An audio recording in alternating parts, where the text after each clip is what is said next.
안녕하세요. 경희보건한의원 정명주 원장입니다. 날씨가 점점 여름을 향해 가고 있는데요. 여성질환이 계절과 연관이 깊지는 않지만 유독 질염 많은 열애인 것 같습니다.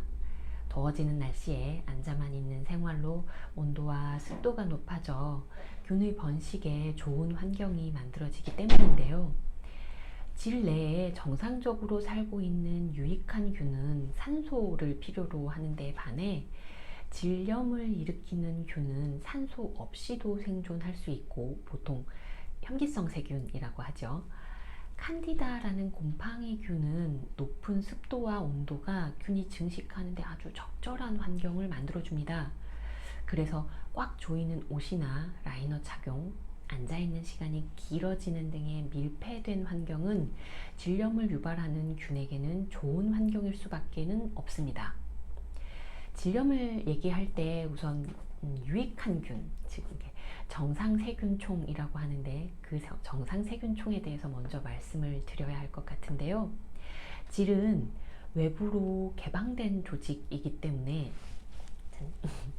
외부로 개방된 조직이고 자궁으로 통하는 관문에 해당하기 때문에 이 질에서의 방어막은 상당히 중요합니다. 그 방어를 담당하는 것이 아까 말씀드린 질 내에 살고 있는 정상세균입니다. 이들 정상세균들은 앞에도 말씀드렸다시피 호기성, 즉 산소를 먹고 살아가는 균들입니다. 평균 한 6가지 균으로 구성이 되는데요. 그중 대부분이 락토바실러스라고 하는 유산균에 해당합니다. 이 세균들이 정상적으로 분비해내는 젖산을 비롯한 과산화수소, 박테리오신 등으로 이런 여러 물질들이 질 내의 산도를 유지를 하고 병원균, 질염을 일으키는 균에 대한 저항성을 지니게 해줍니다.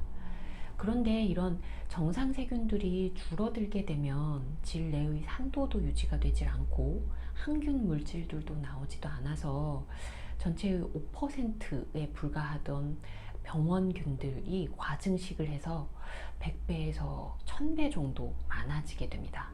그래서 굳이 성관계나 감염될 만한 요인이 없는 것 같은데에도 질염 증상이 발생하는 이유가 되는 것이죠. 따라서 이 정상세균들이 얼마나 잘 유지되느냐가 반복되는 질염을 막아주기도 하고 가벼운 병원균들은 물리쳐 줄 수 있는 방어막이 되기도 합니다. 실제 정상세균 무리에 영향을 끼치는 항생제를 사용한 경우 치료 이후에 요로 감염균의 질 내 정착률이 상당히 높아졌고요. 이 정상세균총에 영향이 적은 약물들을 사용을 한 경우 약 복용이 끝나고 나서 요로감염균의 질 내 정착이 오히려 적었습니다. 정상세균총이 이만큼 평상시의 방어막에 큰 역할을 한다는 것인 건데요.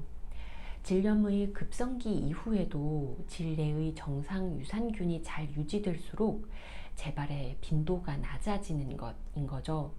즉 반복되는 질염에서도 질 내를 약산성인 pH 4.5 이하로 유지해주는 유산균이 얼마나 잘 유지되느냐가 평소의 질 건강 상태를 결정하게 되는 것이라고 볼 수 있습니다. 그렇다면 이 정상세균총들을 어떻게 해야 잘 유지할 수 있을까요? 그것에 대한 얘기는 조금 이야기가 길어지다 보니 다음 시간에 이어서 말씀드리도록 하겠습니다. 감사합니다.